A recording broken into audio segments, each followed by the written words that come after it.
মরহুম শেখ মুজিবুর রহমান সাহেব যখন আগরতলার ষড়যন্ত্রের মামলায় গ্রেপ্তার হয়েছিল, তখনকার জামাত ইসলামী পাকিস্তান ডেমোক্রেটিক মুভমেন্টের মাধ্যমে মরহুম শেখ মুজিবুর রহমানকে আগরতলার ষড়যন্ত্র মামলা থেকে মুক্তির জন্য জামাত ইসলামী আন্দোলন করেছিল। নাহমাদুহু ওয়া নুসাল্লি আলা রাসূলিল কারীম, আম্মা বাদ। আল্লাহুম্মা সাল্লি ওয়া সাল্লিম আলা নবিয়িনা মুহাম্মদ। আল্লাহুম্মা সাল্লি আলা সাইয়্যিদিনা মুহাম্মদ ওয়াসিলাতি ইলাইকা ওয়া আলিহি ওয়া সাল্লিম। বিসমিল্লাহির রহমানির রহিম। ইয়্যাকা না'বুদু ওয়া ইয়্যাকা নাস্তাঈন ওয়া মা তাওফীকি ইল্লা বিল্লাহ। মাননীয় স্পিকার, আপনাকে অসংখ্য ধন্যবাদ। এই মহান সংসদ আপনি প্রায় 7 বারের মতো সংসদ সদস্য হিসাবে নির্বাচিত হয়েছিলেন।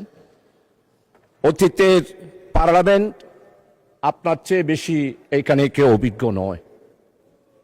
আপনি একজন বীর মুক্তিযোদ্ধা এবং আপনি স্বাধীনতার একজন ইতিহাসের বটবৃক্ষ হিসাবে স্বরাষ্ট্রমন্ত্রী উল্লেখ করেছেন। আমি ওনার সাথে সম্পূর্ণ একমত। মাননীয়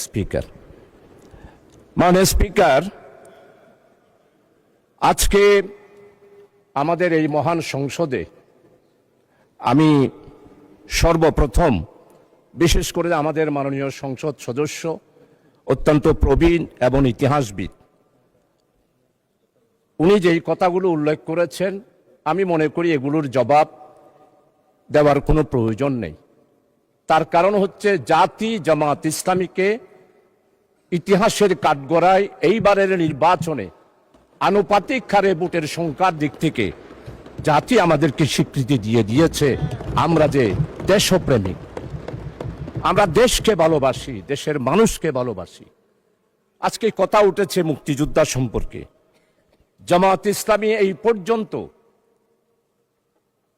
স্বাধীনতার ইতিহাস সম্পর্কে জামাত ইসলামীর পক্ষ থেকে স্পষ্ট বক্তব্য দিয়ে দেওয়া হয়েছে মাননীয় স্পিকার। তাই এই মহান সংসদে মেহেরবানি করে দয়া করে অতীতের ইতিহাস নিয়ে বর্তমান এই জামাত ইসলামীকে বিশ্লেষণ করে জামাত ইসলামীকে দোষারোপ করার চেষ্টা করা আমার মনে হয় মোটেই ঠিক হবে না। কারণ হচ্ছে জামাত ইসলামের ইতিহাস হচ্ছে যেইখানে গণতন্ত্র নস্যাৎ হয়েছে সেইখানে গণতন্ত্র উদ্ধার করার জন্য জামাত ইসলামী আন্দোলন করেছে। মরহুম শেখ মুজিবুর রহমান সাহেব যখন আগরতলার ষড়যন্ত্রের মামলায় গ্রেপ্তার হয়েছিল,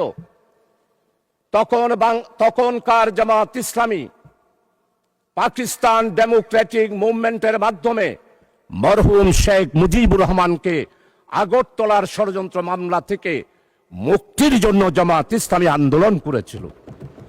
শুধু আন্দোলন নয় মাননীয় স্পিকার, আমাদের সাবেক আমির জামাত বিশ্ব ইসলামী আন্দোলনের নেতা, যিনি তৎকালীন পূর্ব পাকিস্তানের স্বাধিকার আদায়ের জন্য 1962 সালে বক্তব্য দিয়েছেন, 1967 সালে বক্তব্য দিয়েছেন, 1948 সালে বক্তব্য দিয়েছেন।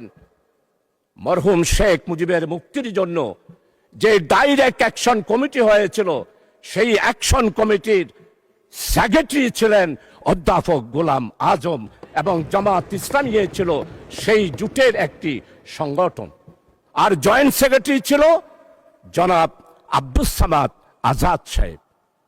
মরহুম শেখ মুজিবুর রহমানের আগরতলা ষড়যন্ত্রের মামলা থেকে মুক্তির জন্য সবচেয়ে বেশি অর্থ যোগান দিয়েছিল তৎকালীন পাকিস্তান আমলে জামাত ইসলামী মাননীয় স্পিকার। তাই জামাত ইসলামের ইতিহাস হচ্ছে মানুষের অধিকার প্রতিষ্ঠার ইতিহাস। জামাত ইসলামের ইতিহাস হচ্ছে গণতন্ত্র প্রতিষ্ঠার ইতিহাস। জামাত ইসলামীকে আপনারা বারবার অনেক তকমা দিয়েছিলেন, কোন তকমায় জনগণ বিশ্বাস করে নাই।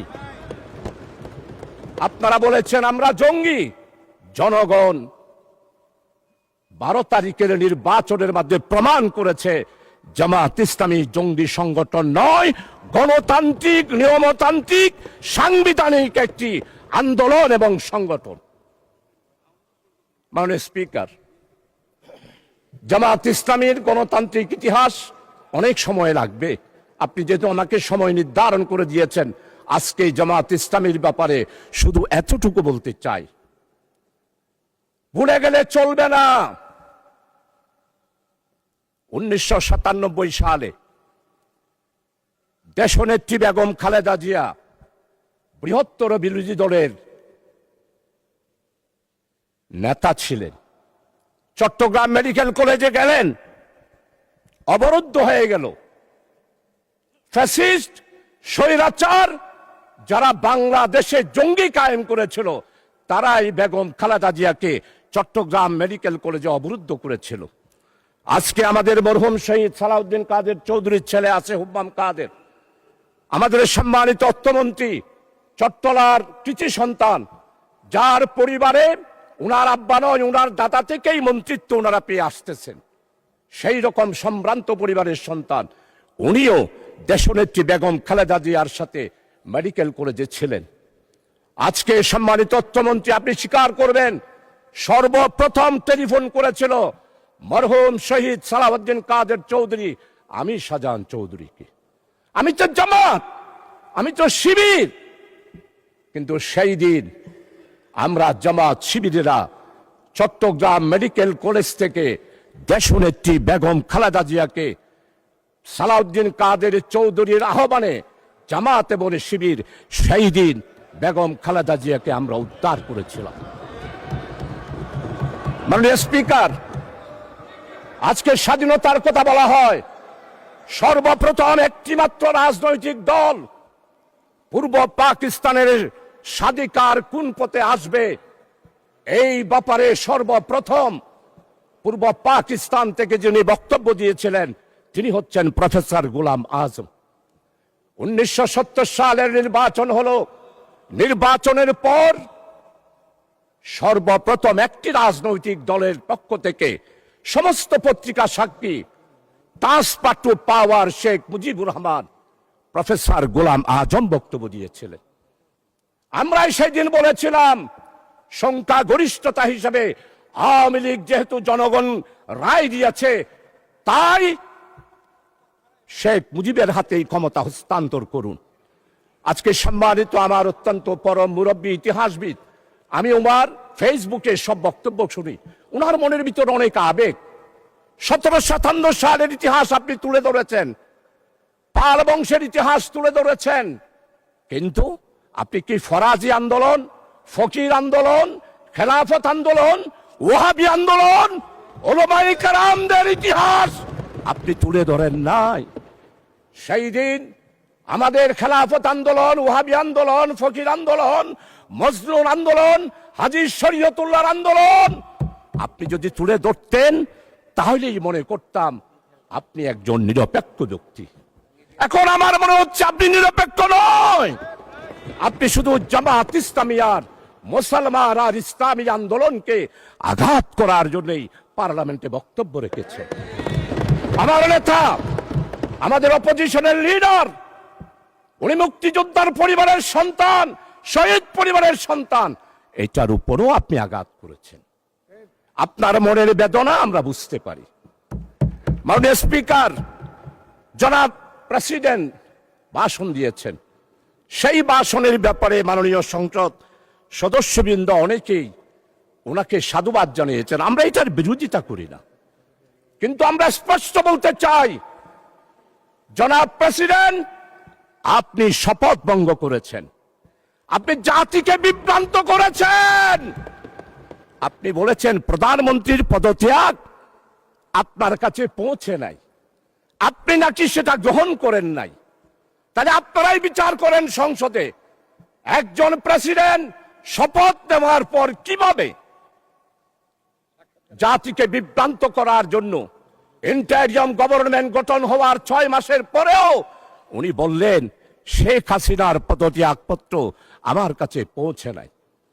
যেই প্রেসিডেন্ট শপথ ভঙ্গ করতে পারে, জাতিকে বিভ্রান্ত করতে পারে, সে আর যেই হবে হোক, প্রেসিডেন্টের চেয়ারকে আমরা স্যালিউট জানাই, প্রেসিডেন্টের চেয়ারকে আমরা সম্মান করি, কিন্তু ব্যক্তি হিসাবে জনাব প্রেসিডেন্ট সাহেব জাতিকে যেই বিভ্রান্ত করে মধ্যবর্তীতে সাধারণ নির্বাচন হওয়ার আগে বাংলাদেশে একটি ষড়যন্ত্রের মাধ্যমে 17 বছরের নির্যাতিত বিএনপি, জামাত, 11 দলীয় জোট, ছাত্র দল, ছাত্র শিবির, আমরা যারা আন্দোলন করে একটা ফসল নিতে চেয়েছিলাম, সেই ফসল নেওয়ার ক্ষেত্রে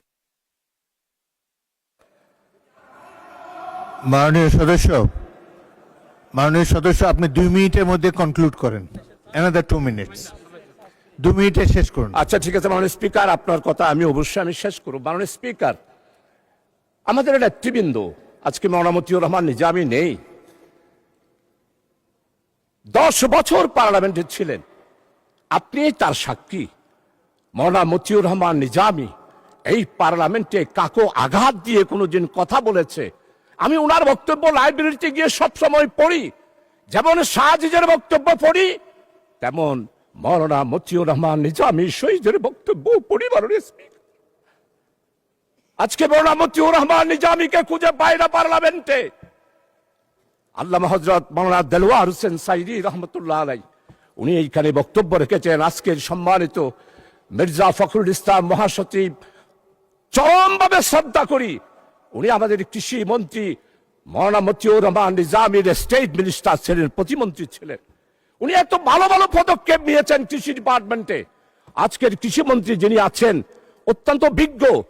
আমার মনে হয় আমাদের মির্জা ফখরুল ইসলাম সাহেবের রেখে যাওয়া, মাওলানা মতিউর রহমান নিজে রেখে যাওয়া কৃষি মন্ত্রণালয়ে উনি সেই পদক্ষেপগুলো গ্রহণ করছেন। আজকে তাকে শ্রদ্ধা ভরে স্মরণ করছি। তাকে কেন ফাঁসি দেওয়া হলো মাননীয় স্পিকার? উনি কি মানবতা বিরোধী অপরাধ ছিল?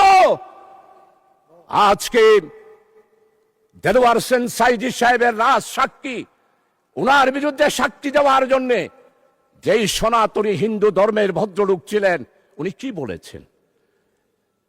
আল্লামা দেলওয়ার হোসেন সাইদি হত্যা করা দূরে থাক, স্বাধীনতার ব্যাপারে, স্বাধীনতা যুদ্ধের ব্যাপারে এই মহান পার্লামেন্টে 96 সালে, 2001 সালে তৎকালীন এই ফ্যাসিস্ট আওয়ামী লীগ সরকারকে আঘাত লাগে সেই রকম কোন কথা আল্লামা হযরত দেলওয়ার হোসেন সাইদি রাখে নাই। মাননীয় স্পিকার,